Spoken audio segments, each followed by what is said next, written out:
말라키 강의 네 번째, 우리가 무슨 말로 주를 대적하였나이까?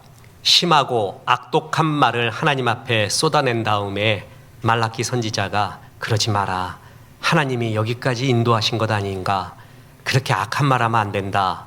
그러니까 우리가 이 정도도 말 못합니까? 우리가 무슨 말로 주를 대적했습니까? 할 말 하지 않았습니까? 이렇게 말하고 있습니다. 말라키는 이스라엘의 완악하고 교만한 하나님을 향한 말 질문 6가지가 나옵니다. 그 질문에 답하지 않아도 되지만 하나님이 이 완악하고 교만한 말들에 성실하게 답변하면서 하나님께로 돌아오기를 원하는 주의 마음을 품고 있습니다.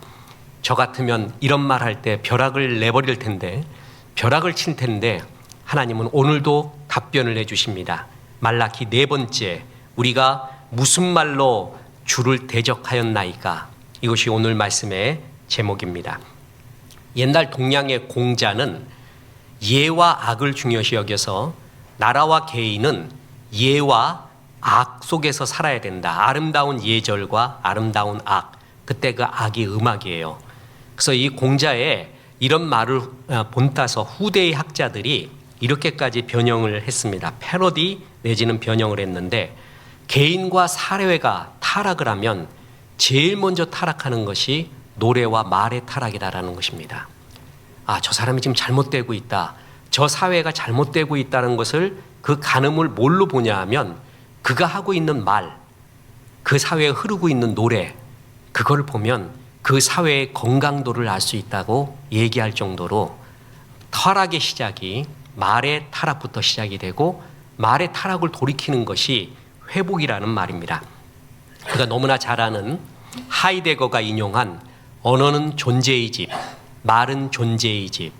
누에가 자기 입에서 나오는 실로 고치를 만들어서 집을 만들어 그 속에 살듯이 사람은 자기가 하는 말로 집을 짓습니다. 일생의 집을 지어서 그 말 속에서 살게 됩니다. 그래서 언어는, 말은 내 존재, 삶의 집이라는 것입니다. MIT 교수인 노암 촘스키는 언어는 사고를 지배한다고 했습니다. 그가 어떤 말을 쓰느냐에 따라 생각이 지배된다는 것이죠. 뿐만 아니라 시인 보들레르는 언어 단 한마디로 인생을 송두리째로 바꾸어 놓을 수 있는 사건, 이 정도로 말이 중요하다는 거예요. 그래서 시인들은 최상의 정제된 말을 꺼내서 이 세상을 변화시키고, 또한 무엇보다 자신을 변화시키기 위해 노력해야 된다는 거죠. 그 변화의 시작이 뭐라고요? 말이라는 것입니다. 그래서 이런 말이 있습니다. 그가 말하는 것을 내게 들려다오. 그가 앞으로 어떻게 될 것인가 말해주겠노라. 어제의 말이 오늘의 나를 만들었고, 오늘 내가 하고 있는 말이 내일의 나를 만들어갈 것입니다. 말라키 시대의 이스라엘 백성들은 가슴이 식어져 있었습니다. 제일 보기 싫은 게 식은 가슴을 갖고 있고 냉랭한 말 속에서, 형식 속에서 예배드리고 있는 사람들이죠. 자기 자신과 주변 사람한테 다 안 좋습니다.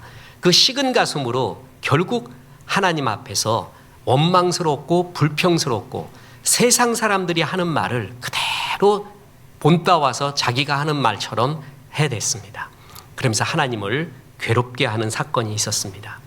그랬더니 하나님이 말라키 선지자를 통해서 그런 말 하지 마라, 그런 말 하면은 너에게 복이 임하지 않는다. 그러니까 그때 말라기 백성들이 한 말이 그거예요. 우리가 대체 무슨 말을 했다고 그럽니까? 이 정도도 못합니까? 우리가 무슨 말로 주를 대적합니까? 이렇게 또 교만하게 그지없는 말을 합니다. 오늘 이 말을 배경으로 주님이 주시는 교훈이 있습니다. 첫째, 말의 관리가 인생의 관리라는 것입니다. 자, 오늘 본문 말라기 3장 13절 보세요. 여호와가 이르노라, 너희가 완악한 말로 나를 대적하고도 이르기를 우리가 무슨 말로 주를 대적하였나이까 하는도다. 그죠? 도대체 회개를 몰라요. 6번 설교를 했는데 그 6번마다 내가 뭐 어쨌다는 거예요. 그 정도 하면 잘 됐지 않습니까? 계속 6번을 그렇게 말해주고 있습니다. 난 진짜 처음 봤어요, 이런 것을. 성경에 이런 것이 있다는 것이 얼마나 쇼킹한지 모릅니다. 어려움을 경험하고 자기의 계획대로 일들이 풀리지 않자 이스라엘 백성은 말이 타락하기 시작했습니다. 원망하고 불평합니다. 그것을 반드시 내게 돼 있죠, 말로. 그래서 주변 사람들한테 뭐라 그러냐면 하나님 어디 계시는가? 자기만 품고 있으면 되는데 그렇게 안 합니다. 하나님 어디 계십니까? 그리고 또 하는 말이 하나님 섬겨도 별거 아니고 지금 세상을 보니까 교만한 자가 복되고 악을 행하는 자가 번성하고 그 악을 행하며 교만한 자가 하나님을 살아계시는가? 하나님을 시험을 해도 하나님이 그들조차 벌 내리지 않는구나. 이게 하나님 살아계시는 건가? 이렇게 말해요. 세상 사람들이 하는 말을 그대로 따와서 자기가 그 말을 합니다. 사실은 그것이 자기의 말이에요. 세상 사람들의 말을 인용하며 자기가 하고 싶은 말을 다 하고 있는 것이에요. 아니, 세상 지금 하나님이 살아계시면은 지금 이렇게 교만한 사람이 악을 행하는 사람이 잘 되고 우리는 왜 잘 안 되는 거야?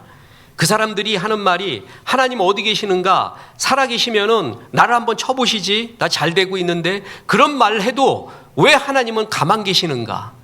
막 이런 말을 하고 있습니다. 어찌 보면 속 시원하세요, 여러분? 여러분이 속에서 드리고 싶은 말을 이들이 하고 있습니까? 그런데 말라기 선지자가 말합니다. 그런 말 하지 마라. 말라기 3장 14절에 이는 너희가 말하기를 하나님을 섬기는 것이 헛되니 만군의 여호와 앞에서 그 명령을 지키며 슬프게 행하는 것이 무엇이 유익하리요? 지금 우리는 교만한 자가 복되다 하며 악을 행하는 자가 번성하다 하며 하나님을 시험하는 자가 화를 면한다 하노라 함이라. 그런 말들이 그런 일들이 팽배되고 있는데 하나님 뭐 하시는 겁니까? 막 이렇게 이야기합니다. 그러니까 말라기 선지자가 그런 말 하나님이 정말 괴로워하신다. 너희를 지금까지 인도하고 여기도 인도하고 계시고 너희를 향한 선한 계획이 있고 마음이 있는데 너희는 참지 못하고 너희가 저지르고 있는 죄악은 생각하지 못하고 죄악에 하나님의 영광이 임하지 않는데 죄 속에는 하나님의 은혜가 영광이 임하지 않는데도 죄를 범하고 있으면서도 하나님의 영광이 임하기를 바라고 있으면서 그러지 않으니까 수없이 원망의 말, 불평의 말을 해대고 있구나. 그런 말을 그쳐라 라고 했습니다. 그랬더니 우리가 무슨 말로 주를 대적하였나이까? 이 정도 말도 못합니까? 하며 이스라엘 백성은 말이 타락되면서 서서히 몰락되어 갔습니다. 말의 관리가 인생의 관리입니다. 최종규라는 선생님이 쓴 새로 쓰는 비슷한 말 꾸러미 사전, 우리나라 말에 이런 말이 있었어요 하고 소개해주는 책이 있었습니다. 저는 이런 류의 책을 참 좋아하는데 거기에 이런 구절이 나옵니다. 가늘게 내리는 비라서 가랑비입니다. 가랑비보다 더 가늘게 내리는 비는 이슬비라고 해요. 똑같이 가늘게 내리는 비지만 바람이 없는 날 드문드문 조용히 내리는 비는 보슬비입니다. 실비는 실처럼 내리는 비예요. 가늘구나 하고 느끼는 마음은 사람마다 다를 테니 누군가는 가랑비라고 말하고 누군가한테는 실비일 수도 있어요. 가늘게 내리는 느낌을 살려서 실오라기비나 실오리비처럼 새롭게 이름을 붙여도 됩니다.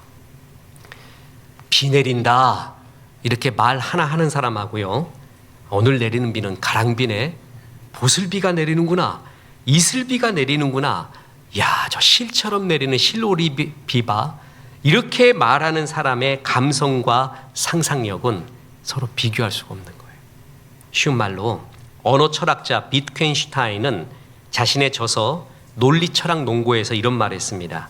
내 언어의 한계는 내 세계의 한계이다. 사람은 자기가 가진 언어만큼 세상을 봅니다. 내 언어의 한계가 내 지성의 한계고 내 생각의 한계입니다. 사람은 언어만큼 생각하는 거예요. 다시 말하지만 비 하나만 알고 있는 사람은 가랑비, 이슬비, 보슬비, 시로비비를 말하는 사람의 감성과 상상력을 따라갈 수가 없습니다. 그가 얼마나 많은 말, 좋은 말을 품고 있는가. 제가 옛날에 모 방송국 신입사원들, PD, 신입사원, PD, 아나운서, 지망생들 신입사원 교육을 하는데 이렇게 교육을 한 프로그램, 한 분야를 맡아서 교육을 한 적이 있습니다. 그때 뭐냐면 저는 맡은 게 어떻게 하면 말을 잘하는 거예요. 그러니까 PD나 아나운서는 말을 잘해야 되잖아요. 그러니까 이 사람들한테는 필수적이에요. 어떻게 하면 좋은 말, 살리는 말을 많이 잘할 수 있는가, 그에 대한 특강을 했습니다. 간단합니다. 뭐라고 말했냐 하면 좋은 말, 살리는 단어를 많이 알고 있으라 그랬어요. 많이. 그리고 그 방법론 중에 하나가 뭐냐면 시를 많이 읽어라. 시는 농축되고 정제되고 비틀기도 하고 아이러니도 나오고 정말 그냥 막 뱉은 것이 아니라 정제된 최고의 고급 언어가 나온다. 그래서 시어들을 많이 알아라. 그걸 노트해라. 노트하고 몇 번이고 되뇌어라. 지금 여러분에게 이 도전을 줍니다. 그냥 막 말하는 사람, 생각나는 대로 뻔한 말하는 사람하고 이런 걸 연구해서 말하는 사람, 그래서 책을 읽은 사람은 1년 뒤에 차이가 날 것입니다. 지금부터 그 단어를 쌓으십시오. 모으십시오. 그리고 제가 대학교 때부터 모았던 대학 노트를 들고 왔어요. 그 단어 노트를. 이렇게 지금까지 하고 있습니다. 그래서 그 좋은 단어, 특히 살리는 단어, 믿음의 단어들을 많이 알아서 그걸 좋아하고 기뻐하고 자꾸 쓰십시오. 말로. 그렇게 되면 그게 내 언어가 됩니다. 그럼 그것이 내 믿음이 되고 생각의 확장이 되고 그것을 쌓은 사람이 1년 뒤에 2년 뒤에 3년 뒤에 쌓지 않은 사람하고는 큰 차이가 날 것입니다. 결국 좋은 말을 살리는 말을 많이 알고 있으라는 거예요. 그 단어를 많이 알아라. 그만큼 뭐냐면 언어의 관리가 우리 인생과 삶의 관리가 되는 경우가 정말 많다는 겁니다. 조지 오웰의 소설 디스토피아 소설 1984 잘 아시죠? 원래 명작의 뜻이 뭐죠? 고전의 뜻. 알고 있다고 착각하고 끝내 안 읽는 거. 그게 이제 고전의 뜻인데 읽었다고 착각하고 안다고 착각하고 결국은 안 읽는 거. 그게 이제 고전의 뜻인데 1984 같은 거는 참 재미도 있습니다.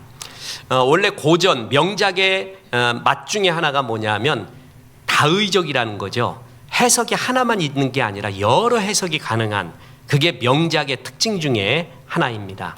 1984 거기에 보면은 그 소설 속 전체주의 정권 빅브라더가 나오죠. 그래서 사람들을 완전히 통제하고 있습니다. 그런데 통제하는 방법이 뭐냐면 말 갖고 통제하는 거예요. 거기에 뉴 스피크 신어 새로운 언어를 빅브라더는 만들어냅니다. 그래서 만들어내면서 무슨 단어를 없애냐 하면 자기들의 생각에 반대되는 단어는 다 없애버려요. 예를 들어 자유라는 단어, 자유를 없애버려요. 그리고 신조어를 만들어내요. 그러면서 자유라는 단어를 생각조차 못하게 만들면서 단어가 사라지면 생각이 불가능해지고 언어의 축소는 사고의 축소이고 영혼의 억압으로 이어지는 거예요.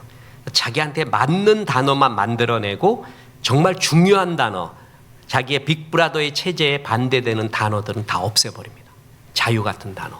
그리고 또 사람이 생각이 풍부해야 되거든요. 그래서 생각이 풍부한 사람은 언어가 똑부러지지 않고 다의적인 언어를 많이 품고 있습니다. 예를 들어 좋다 나쁘다가 있는데 좋기도 하고 나쁘기도 하고 이럴 수도 있잖아요. 그런데 빅브라더는 그 단어를 나누어 버립니다. 너 이거 좋은 거야 나쁜 거야 하나만 말해. 좋은 거야 나쁜 거야 이래요. 그래서 중간에 있는 사고의 체계를 못하게 만들어요. 쉽게 이야기하겠습니다. 여러분 딸내미가 시집갈 때 엄마 보고 아빠 보고 주변 사람이 묻습니다. 심정이 어떠세요? 그러니까 시원섭섭해요 이래. 시원하기도 하고 뭐라고요? 섭섭하기도 해요. 이게 정답이죠. 우리 이해하잖아요. 엄마들이 어른들이 시원섭섭하다라는 말을 이해하잖아요. 근데 빅브라더에선 말해요. 시원하면 시원하고 섭섭하면 섭섭하지. 시원섭섭이 어딨어. 둘 중에 하나 골라. 그리고 이 중간 단어들 포용한 단어들을 다 없애버린 거예요. 그러니까 사람의 사고가 굉장히 경직되고 단순화돼요. 그리고 중요한 단어는 없애버리고 그러니까 사람을 그렇게 단순화시키면서 통제하는 거예요. 그게 빅브라더 1984가 사람들을 통제하는 방법이었습니다. 조지 오웰이 1984에서 말하고자 하는 것은 뭐냐면 우리 인간의 언어의 풍부함, 복잡성을 포함하고 있는 입체적 언어 이런 것들을 갖다 뺏겨서는 안 된다. 우리 정신적 자유를 위해서 우리의 언어가 굉장히 입체적이어야 되고 다양해야 된다라는 거예요. 신조어들 나와서 우리의 생각을 부숴버리는 그런 단순한 말들보다 우리가 시와 소설, 여러 우리가 생각하고 있는 복잡한 아이러니를 포함하고 있는 언어들을 지켜라. 그게 삶을 지키는 것이다. 그 얘기예요. 그래서 그걸 없애버리는 게 빅브라더였다라는 것입니다. 그렇습니다. 우리 김이듬이라는 시인이 시에 얼령이라는 시를 썼습니다. 거기에 이런 것이 나옵니다. 가수는 제가 불렀던 노래처럼 살다 사라지고 말이 씨앗이 되고 내가 좋아했던 그래피티 화가도 뒷골목 벽에 휘갈려 쓴 글자대로 요절했다. 자기가 쓴 글대로 자기가 부른 노래대로 살았다라는 이야기입니다. 유도의 법칙이라는 것이 있습니다. 상상할수록 말할수록 그쪽으로 이끌어져 간다라는 것입니다. 자, 여러분 한문 하나를 보여드리겠습니다. 저거 모르는 사람 없겠죠? 죄송합니다. 있는 것 같아서. 예. 정성성자입니다. 말씀 언변에 이룰 성자가 합쳐지면 정성성자가 됩니다. 말대로 이루어지기 때문에 말을 정성스럽게 하라는 말입니다. 말에는 씨가 있다고 합니다. 그죠? 예언적 능력이 있다라는 이야기죠. 그래서 어제 뿌린 말이 오늘의 나를 만들고 오늘 내가 하는 말이 내일의 나를 만듭니다. 서점에 가면은 베스트셀러에 결코 베스트셀러 10에 빠지지 않는 종류의 책 하나가 반드시 있습니다. 자기계발서예요. 자기계발. 이거는 어느 나라를 가봐도 우리나라에도 자기계발서 중에 하나는 반드시 베스트셀러 10에 들어가 있어요. 그만큼 내 역량을 키우고 이 현실에서 승리하기를 원하는 마음들이 담겨져 있죠. 그런데 유명한 외국과 한국의 베스트셀러 자기계발 작가들이 있습니다. 그 작가들이 만약에 10권의 책을 썼어요. 이제껏. 그중에 반드시 있는 게 두세 권은 말에 대한 책이 있습니다. 성공하려면, 승리하려면 말을 정제하고 말을 잘해야 된다. 그러면서 말에 대한 책은 꼭 두세 권씩 씁니다. 어느 구약학자는 잠언은 현실을 이기게 하는 처세술과 자기계발서의 성경적 가르침이에요. 잠언이 그만큼 중요하거든요. 현실적으로. 잠언의 거의 모든 이야기는 말에 대한 이야기라고 그랬어요. 말. 그만큼 하나님이 말을 소중히 여긴다라고 해서 믿음의 말, 선한 말을 하는 것이 중요하다는 거예요. 말의 관리가 곧 뭐라고요? 인생의 관리라는 것입니다. 텍사스 대학의 제임스 배너 패커 교수가 개인 블로그 3만 5천 개와 학생들의 에세이 1만 5천 개를 분석해서 그들이 어떤 단어, 말을 많이 사용했는가를 봤어요. 그랬더니 부정적인 단어를 많이 사용하던 학생들은 질병이나 외로움, 신경증이나 우울증에 시달리고 있는 가능성이 더 많다는 것을 봅니다. 블로그나 에세이에서 긍정적인 단어를 다채롭게 구사하는 학생들은 직장 생활뿐 아니라 여가 활동에서도 더 성실하고 적극적이고 몸도 더 건강했다는 거예요. 말이 그만큼 우리의 인생을 좌우하게 됩니다. 민수기 14장 28절은 결정적인 하나님의 말에 대한 구절입니다. 그들에게 이르기를 여호와의 말씀에 내 삶을 두고 맹세하노라. 너희 말이 내 귀에 들린 대로 내가 너희에게 행하리니. 네가 한 말 그대로 내 귀에 들렸다. 그대로 너에게 행하겠다. 이 정도로 말이 소중하다라는 것입니다. 그래서 결론이자 두 번째 교훈이 있습니다. 믿음의 말을 하라는 것입니다. 유다서 1장 15절에 이런 구절이 나옵니다. 이는 뭇사람을 심판하사 모든 경건하지 않는 자가 경건하지 않게 행한 모든 경건하지 않은 일과 또 경건하지 않은 죄인들이 주를 거슬러 한 모든 완악한 말로 말미암아 그들을 정죄하려 하심이라 하였느니라. 유다서에 보면 하나님이 결산의 날 두 가지를 우리를 결산하고 심판하는데 하나는 일, 내가 행했던 일, 또 하나는 뭐예요? 했던 뭐라고요? 말. 두 가지를 심판한대. 우리는 일만, 내가 행했던 것만 하나님 보는 것 같지만 그렇지 않습니다. 말과 행위가 하나님은 같은 걸로 봅니다. 완악한 말을 많이 했잖아요. 그것은 정말 범죄한 삶을 산 것입니다. 그 완악하고 범죄한 일을 한 것과 동일하게 하나님이 여기신다라는 것입니다. 하나님의 말이 말씀입니다. 하나님은 말씀으로 천지를 창조하셨죠. 하나님의 말씀에는 이렇게 힘이 있습니다. 마찬가지로 하나님의 형상대로 지음받은 사람에게도 말의 힘을 주셨습니다. 그래서 말을 결국 심판하시고, 그래서 우리는 복된 말, 믿음의 말을 많이 해야 됩니다. 말에도 온도가 있습니다. 시체는 자기 온도와 바깥 온도가 똑같습니다. 그렇죠? 사람이 죽잖아요. 몸이 식어진다 그랬죠. 어떻게 식어지냐 하면은 지금 내 몸의 온도와 바깥의 온도가 똑같아요. 사실 식어지는 게 아니라 바깥 온도화 되는 거예요. 근데 살아있는 사람은 뭐죠? 36.5도를 갖고 있습니다. 바깥 온도가 어떻게 되더라도 내 온도를 갖고 있어요. 살아있는 사람, 믿음의 사람은 바깥에서 무슨 말을 해도 내 언어의 온도를 갖고 있어요. 믿음의 온도를 갖고 있어요. 근데 믿음이 떨어지고 세상 사람이 되잖아요. 그러면 바깥의 말, 바깥의 온도의 그 온도와 내 온도가 똑같아져요. 바깥의 말이 곧 내 말이 돼요. 하나님이 어떻게 생각하고 어떤 말을 원하신다를 생각 않고 곧 세상에서 흐르고 있는 말을 전부 자기 말처럼 해요. 그게 뭐냐 하면은 성령 충만하지 않고 믿음이 흐트러진 증거이기도 합니다. 시체는 바깥 온도와 똑같지만 살아있는 하나님의 사람은 바깥 온도와 내 온도가 같지 않습니다. 몸의 온도도 심령의 온도도 언어의 온도도 다르다라는 것입니다.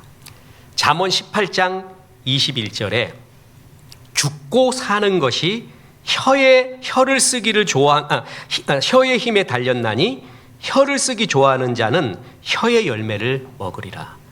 그러니까 죽고 사는 일도 말에 달려 있다는 거예요. 하나님이. 보세요. 말 한마디로 천냥 빚을 갚을 수 있다 그러죠. 반대로 하면 뭐죠? 말 한마디로 천냥 빚을 진다는 거예요. 빚을 갚을 수도 있고 그 빚을 질 수도 있는 게 말에 힘했습니다. 여러분, 믿음의 말을 그래서 해야 됩니다. 믿음의 말은 사실이 이렇다 할지라도 하나님이 개입하시고 역사하시면 이런 일이 되리라, 난 그걸 믿는다 하는 게 믿음의 말이에요. 세상에는 사실이 있어요.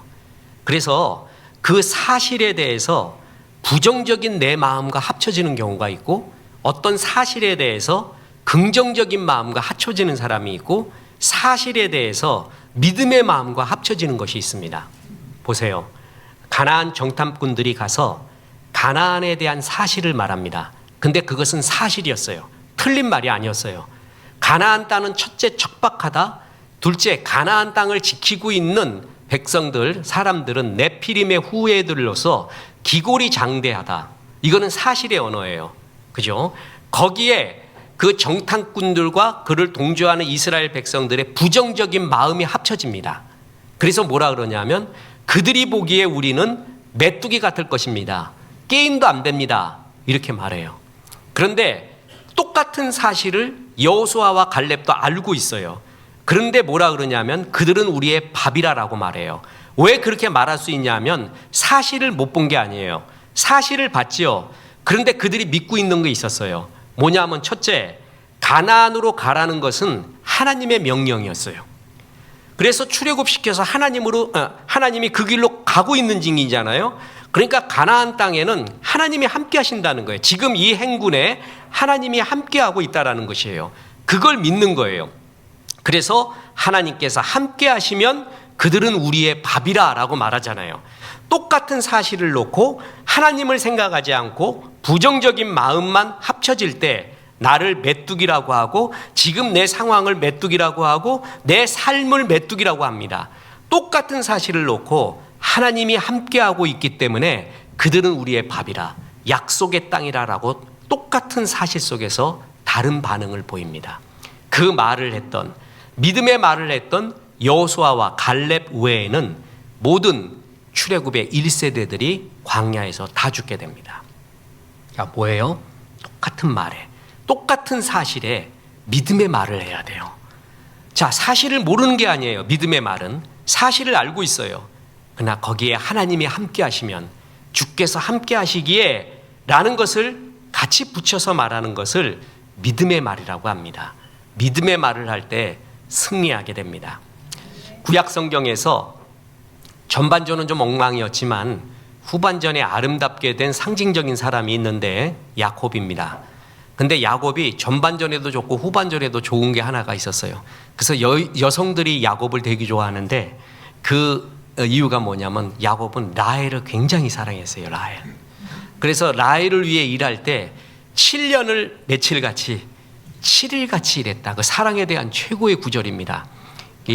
라반 외삼촌이 딸 주겠다고 라헬 주겠다고 하고 레아를 먼저 보냈죠. 그러니까 야곱이 아침에 보더니 레아더라. 그것처럼 허무한 말이 없었다 그러죠. 그래갖고 또 7년 일해갖고 라헬을 얻고 라헬을 죽도록 사랑합니다. 근데 하나님이 공평하기도 하나 봐요. 레아는 할렐루야 하면 애를 낳아. 할렐루야. 야 그러면 그냥 막 애를 막 낳아요. 그냥 공장이야. 막 그냥 그 정도로. 근데 라헬은 참 아이를 못 낳습니다. 그래서 레아가 너무 부러워서 레아 합환체 너 갖고 있지? 그냥 쉬운 말로 요새 말하면 바이아그라 같은 거예요. 너 갖고 있니? 그거 나 좀 줘. 내 남편한테 좀 쓰게. 그러면서 오죽했으면 그렇게까지 해서 애를 낳고 싶어 했었던 게 그 라헬이었어요. 라헬이 첫째 애를 낳습니다. 요셉이고 두 번째 애가 누구예요? 베냐민이에요. 근데 두 번째 애를 낳을 때 라헬이 죽습니다. 난산 끝에 죽어가요. 그래서 두 번째 아이의 이름을 여보 이렇게 불러요. 그리고 베노니 슬픔의 아들이라고 이름을 지었습니다. 그랬더니 야곱이 아니야 그렇게 이름 짓지 말고 베냐민 기쁨의 아들로 이름을 바꿉니다. 자 보세요.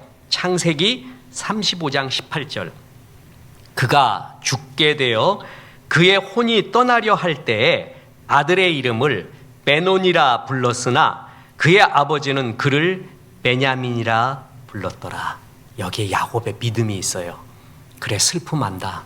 어떻게 슬프게 살았고 눈물 가운데 엄마가 죽으면서 이놈 생각하니까 눈이 안 감아져요. 이놈 슬픔의 아들 될 것 같아. 어머니도 없는 가운데 저 이복 형들 가운데 어떻게 살 것인가. 괴로워 죽겠어요. 그래서 이름 자체를 베논이 슬픔의 아들로 지었어요. 그랬더니 아버지 야곱은 그렇지 않아. 얘는 기쁨의 아들이 될 것이야. 하나님이 그렇게 인도하실 것이야. 그리고 이름을 베냐민으로 바꿉니다. 생각해 보세요. 얘 아들의 이름이 슬픔이야. 맨날 부를 때 슬픔아, 슬픔아 일로 와. 슬픔아 밥 먹어. 슬픔아 자.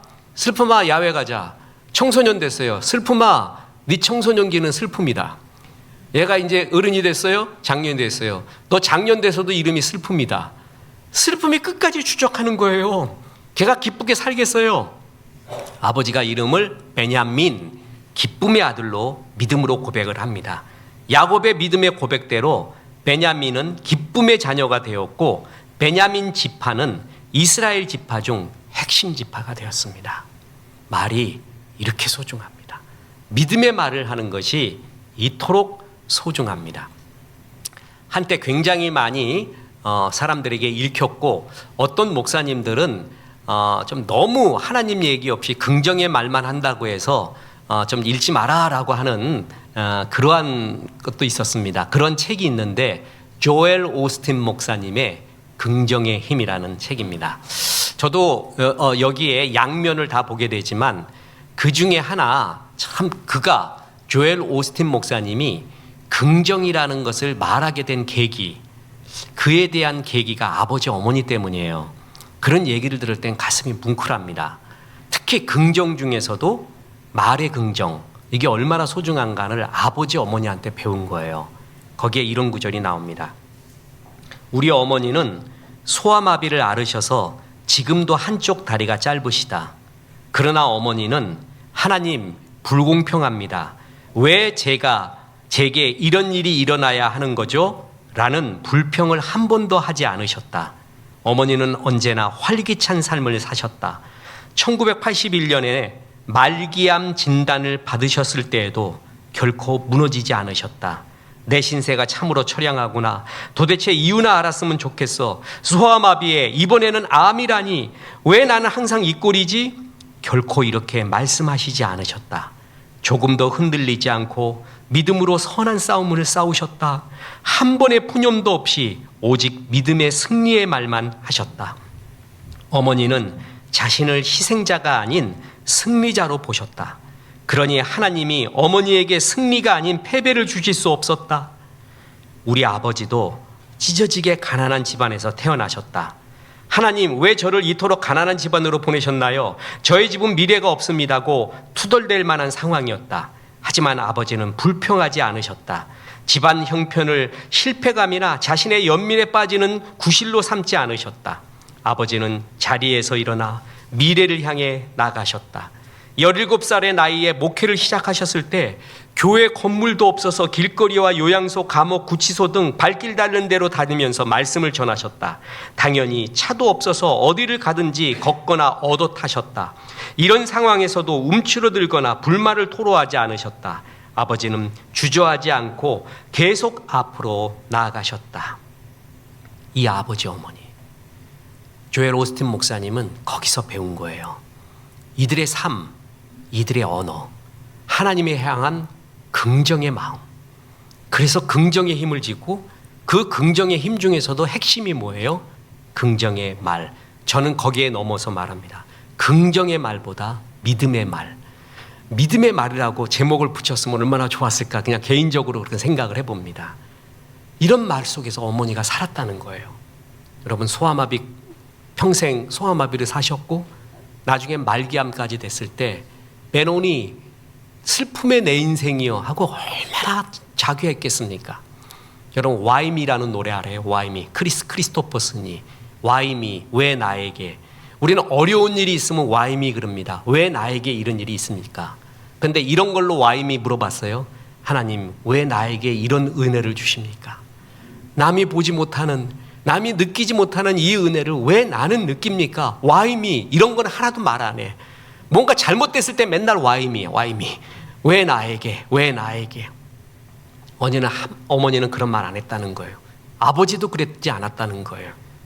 아들이 그걸 보고 배운 거예요. 집안에 이런 믿음의 말이 넘쳐나야 됩니다. 공자의 노노 위정편 제2장에 이런 구절이 나옵니다. 자왈 시 300 이런이 폐지요 왈 사무사라. 아주 이거 유명한 구절인데 공자가 시경을 편찬했습니다. 당시 고대로부터 내려오는 시가 3천여 편이 있었는데 공자가 300편으로 줄인 거예요. 그리고 나서 이 300편으로 줄인, 시 3,000편을 읽은 결론, 이 책을 편찬하게 된 결론이 뭐냐면 사무사. 시 300편을 한마디로 덮어 표현하자면 사무사, 그 생각에 사특함이 없다. 이렇게 결론을 짓습니다. 시 속에 담겨진 사상은 사악함이 없다는 거예요. 시의 본질을 아주 탁월하게 말한 거고, 오늘날 시 평론가들과 시인들이 제일 좋아하는 구절이 이거예요. 뭐냐 하면은 시를 우리가 아직도 읽고 때로는 감동하고 눈물 흘리고 가슴 뛰는 이유는 거기에 우리의 잃어버린 순수가 있고, 시인이 그 잃어버린 순수를 찾아주기 위하여 최상의 정제된 언어로서 말해줬던, 그래서 시 300편에는 사특함, 사무함이 없다. 진짜 사특함이 없이 이것을 간직하고 있어야 된다. 이 말을 변형해서 이렇게 말하는 거예요. 가슴에 시 300수가 있는 사람은 사악함이 없다. 가슴에 좋은 노래 300곡이 있는 사람은 사악함이 없다. 그만큼 좋은 언어를 가슴에 품고 있으면 좋은 삶이 된다라는 것이죠. 가슴에 믿음의 구절, 축복의 구절 300구절을 암송하고 가슴에 있는 사람은 사악함이 없고 넘어짐이 없다라는 겁니다. 자, 보십시오. 다윗의 별명은 하나님 마음에 합한 자였습니다. 왜 그가 하나님 마음에 합했는가? 여러 이유가 있겠지만 그는 항상 가슴에 하나님의 시를 품고 있었습니다. 슬플 때나 영광의 때나 하나님께 그 시를 드렸어요. 그 시 300편이 하나님을 향한 고결한 순수 열정 300편이 항상 그 가슴에 있었어요. 그래서 그는 하나님이 참 좋아했습니다. 에베소서 5장 19절에 보면 성령 충만의 원인이자 성령 충만의 결과인 구절이 나옵니다. 에베소서 5장 18절이 성령 충만입니다. 지금 우리가 수요일 날 에베소서 성경 공부를 하잖아요. 벌써 에베소서 충만하잖아요. 이렇게 애를 베소서 충만 풍성이 나오잖아요. 그래서 뭐냐면 에베소서는 1장부터 마지막까지 충만 풍성이라는 단어가 계속 반복돼요. 좀 떠 있어요. 너무 좋아서 하나님이 이걸 말해줘야지 하고 막 들떠서 말한 것처럼 보여요. 그리고 그 충만 풍성의 하이라이트가 5장이에요. 5장 18절에 성령 충만이 거기서 나와요. 그리고 5장 19절에 너희가 그 성령 충만을 받기 위해서는 어떻게 해야 되느냐, 내지는 성령 충만의 결과가 어떠냐, 그 원인과 결과를 말해주는 게 5장 19절입니다. 보세요. 시와 찬송과 신령한 노래들로 서로 화답하며 너희의 마음으로 주께 노래하며 찬송하며. 시와 찬송과 신령한 노래가 그 가슴에 있는 사람, 그걸 부르는 사람, 늘 그것을 품고 부르는 사람은 성령 충만하다 이거예요. 또한 성령 충만한 사람의 결과는 그 가슴과 얼굴의 삶에 시와 찬송, 하나님을 향한 노래가 가득하다라는 것이에요. 성령 충만의 원인이자 결과입니다. 그래서 우리는 끝으로 이 세상에서 할 수 있는 최고의 말이 사실의 말이 아니라 긍정의 말도 아니라 믿음의 말입니다. 믿음의 말의 최고 하이라이트가 찬양이라는 것입니다. 그래서 이 찬양이 최고의 입술의 열매라는 것입니다. 히브리서 13장 15절에 그러므로 우리는 예수로 말미암아 항상 찬송의 제사를 하나님께 드리자. 이는 그 이름을 증언하는 입술의 열매니라. 찬송의 제사가 하나님이 제일 기뻐하고 제일 역사를 일으키는 그러한 우리의 언어, 믿음의 언어라는 겁니다. 아들놈이 또 레고를 사달라고 했다고 해봅시다. 또 기관총을 사달라고 해봅시다. 아버지가 말합니다. 너 기관총이 몇 개 있냐? 지금 리볼버 총부터 해갖고 저격용 총부터 해갖고 서부의 총부터 해서 집에 전부 총이야. 무기 창고야 집이. 그런데 또 사달라고 한다고. 레고가 얼마나 많냐? 지금 집을 몇 채 지었는 줄 아니?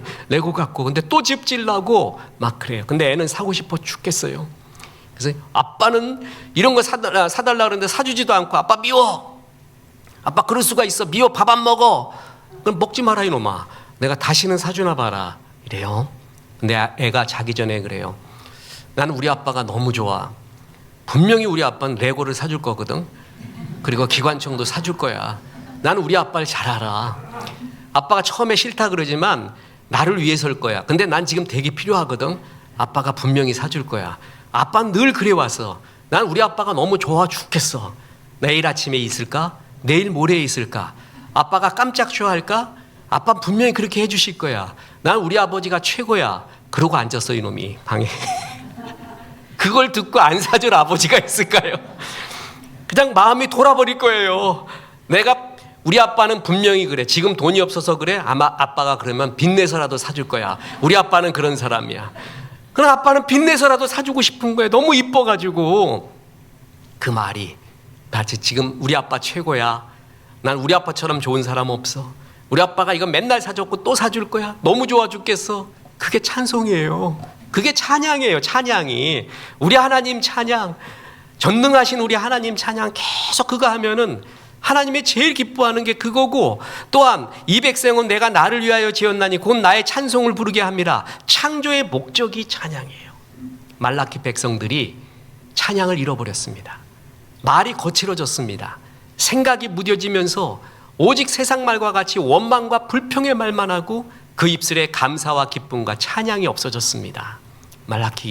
하나님은 말라기 선지자를 통하여서 그 안타까움을 말하고 하나님 앞에 믿음의 말을 하라고 합니다. 호세아 14장 2절에 우리가 숫송아지를 대신하여 입술의 열매를 주께 드리리이다. 드릴 것 없어도 우리 아버지 최고라고 말하잖아요. 최고의 찬양을 드리면 하나님이 그렇게 기뻐하시는 거예요. 아버지가 뭐가 부족하겠습니까? 우리가 갖고 오는 것을 뭘 바라겠습니까? 우리 아버지 최고. 하나님이 함께 하시니 맨온이 슬픔의 인생같이 보이는 나의 모든 것이 베냐민, 기쁨의 인생으로 바뀌어. 나는 이것을 믿어 하는 아버지를 신뢰하는 믿음의 고백, 감사의 고백, 찬양의 고백, 입술의 열매, 믿음의 말 중에 최고의 말인 찬양을 하나님이 제일 기뻐하십니다. 우리의 이 찬양을 받기에 합당하신 우리 주님께 일평생 믿음의 최고의 말, 찬양의 감사의 말을 드려서 그 말처럼 되시고 그 말처럼 풍성해지시기를 주 예수의 이름으로 축원합니다. 우리 찬송합니다.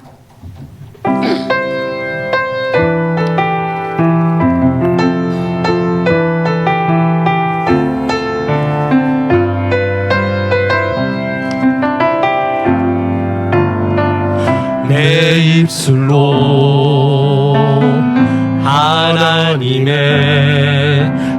이름을 찬송하며 내 마음으로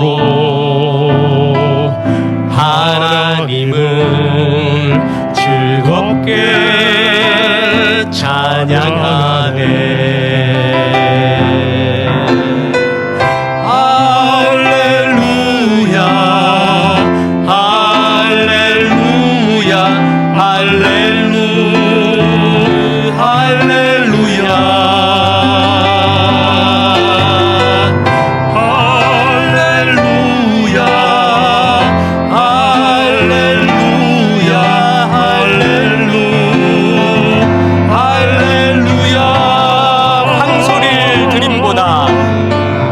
왕소를 드림보다 진정한 예배를 기쁘게 받아주시는 주님,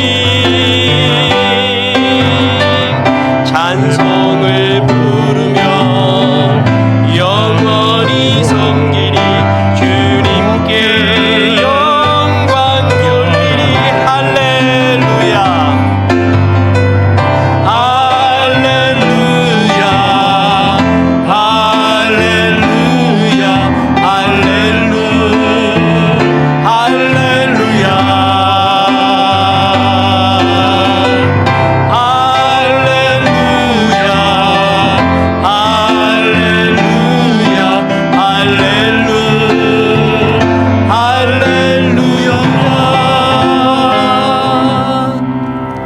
이제는 우리 구주 예수 그리스도의 은혜와 하나님의 크신 사랑과 성령님 믿음의 말, 찬양의 말을 하라 말씀하심이 이 말씀에 아멘한 성도들에게 함께 하셔서 이제부터 끝날까지 크신 영광 받으시옵기를 우리 구주 예수 그리스도 이름으로 축원하옵나이다.